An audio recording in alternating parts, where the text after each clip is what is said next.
Assalamualaikum warahmatullahi wabarakatuh. Terima kasih kepada teman-teman yang masih setia menonton dan mendukung channel saya ini. Pada kesempatan ini saya ingin berbagi pengalaman seputar MDF. MDF di sini adalah MDF yang sering saya promosikan, sering saya gunakan untuk pembuatan fotoblog.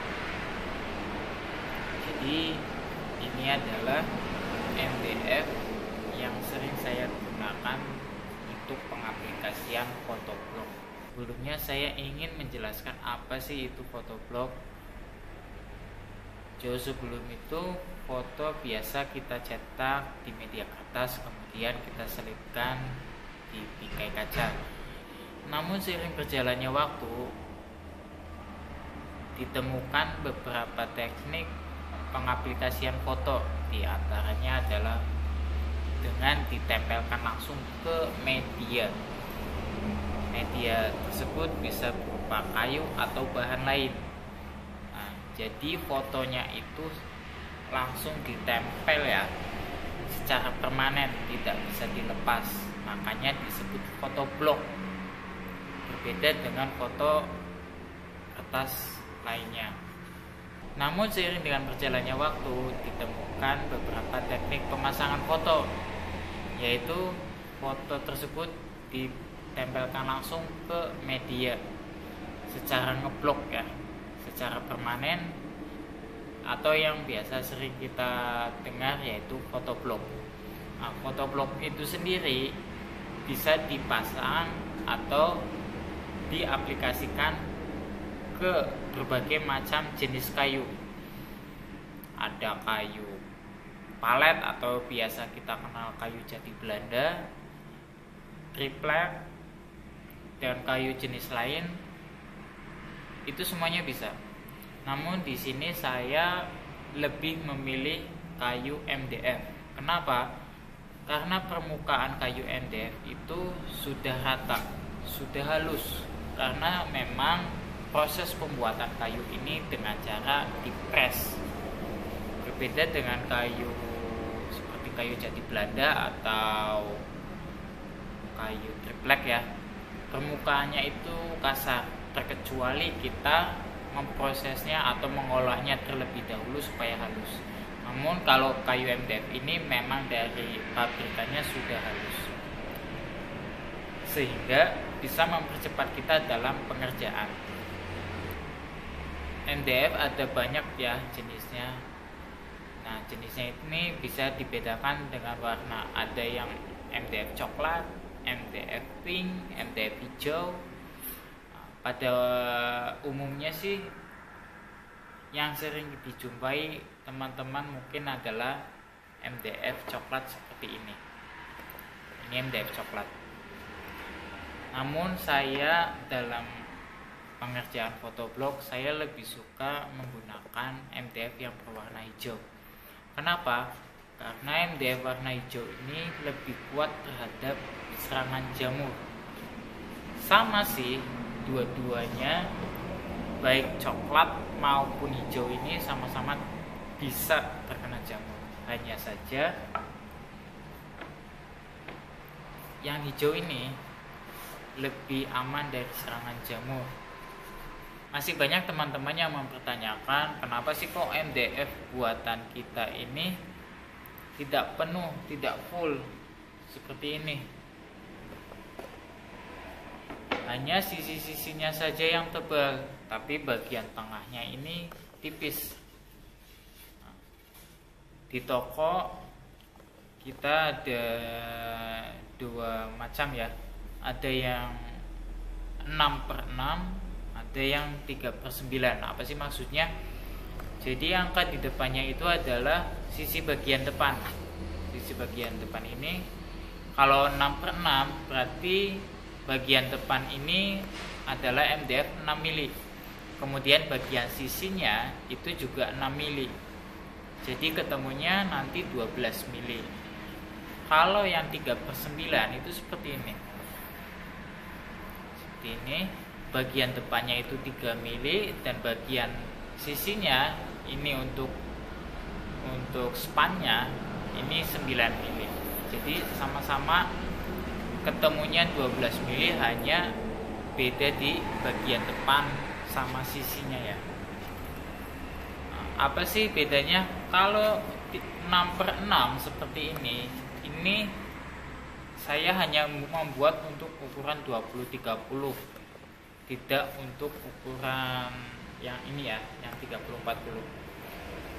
Kenapa? Karena untuk ukuran 20-30 ini masih memungkinkan untuk dipasangi stand atau penyangga, sehingga untuk memasang penyangga di sini paling tidak ketebalannya itu 6 mili. Kalau ketebalannya 3 mili itu nanti nggak bisa dipasang standnya. Berbeda dengan ukuran 30-40. Kalau 30-40 hampir rata-rata pemasangannya itu langsung ke tembok, bukan untuk ke meja, sehingga tidak perlu yang namanya penyangga. Makanya saya membuatnya itu bagian depannya 3 mili. Keuntungannya MDF seperti ini memiliki banyak keuntungan. Di antaranya adalah untuk memangkas berat, yaitu berat papan medianya sendiri. Bayangkan saja kalau MDF 30-40 ini kita kirimkan ke konsumen. Kalau cuma kirim satu, oke lah, nggak masalah. Bobotnya hanya 1 kilo, ya sekitar 1, berapa gitu. Bayangkan kalau si konsumen itu memesan sampai 10, bisa-bisa 10 kilo. Tapi karena bentuknya itu span seperti ini, bobot MDF yang ini tuh hanya sekitar 700 gram. Jadi kalau misalnya konsumen itu memesan 10, itu nggak nyampe 10 kilo.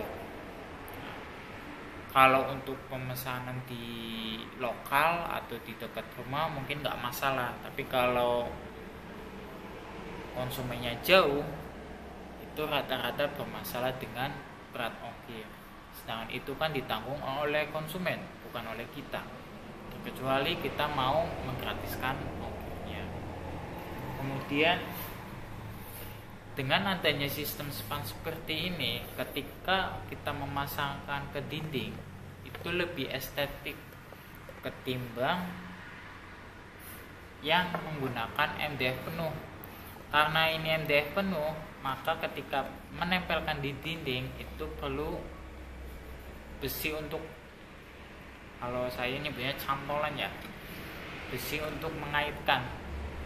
Jadi nanti ketika dipasang, biasanya itu pakunya masih terlihat di sini, di tengah-tengah atas.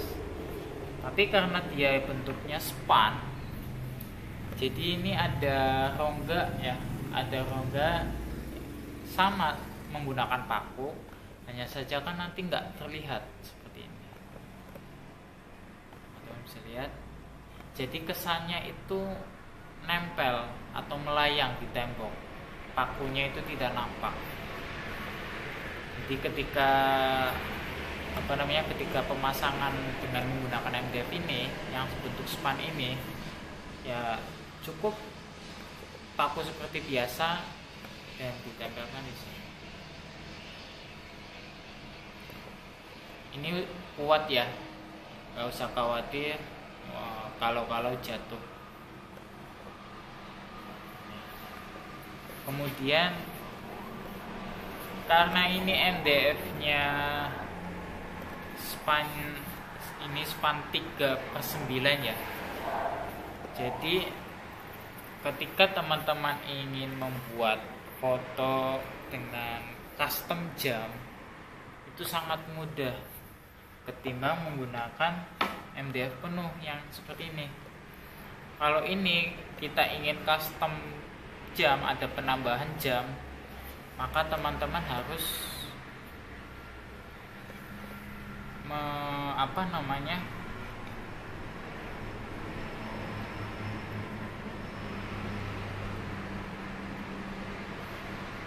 maka teman-teman harus memprofil bentuk jam untuk bagian belakangnya di sini. Namun kalau teman-teman menggunakan yang MDF span seperti ini, cukup dengan melakukan bore. Jadi foto tinggal ditempel ya, baru nanti dibor setelah dipasang fotonya. Jadi nggak perlu lagi yang namanya diprofil, cukup langsung pasang saja mesin jamnya di MDF ini. Ini untuk MDF yang 3/9. Jadi MDF yang 3/9 ini memang bisa dibuat untuk custom jam. Ya, cukup seperti itu informasi atau yang bisa saya bagikan kepada teman-teman. Jika ada yang kurang mohon dimaafkan, dan bagi teman-teman yang ingin memesan MDF ini bisa kunjungi link Shopee kami atau link Tokopedia kami yang ada di deskripsi. Oke, terima kasih dan sampai jumpa bertemu.